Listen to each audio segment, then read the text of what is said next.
अभिनंदन माल 55 में वीडियो पसंद तते वीडियो लाइक कीजिए। हम बताइयो दुख भेले कतना हर कुछ दिन देखा के प्यार वाला सपना कि हम बताइयो दुख भेले कतना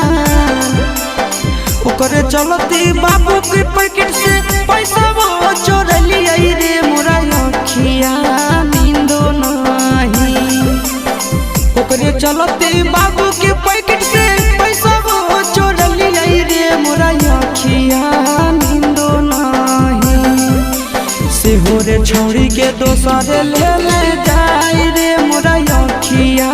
नींदो नहीं से हो रे छोड़ी के दोसर ले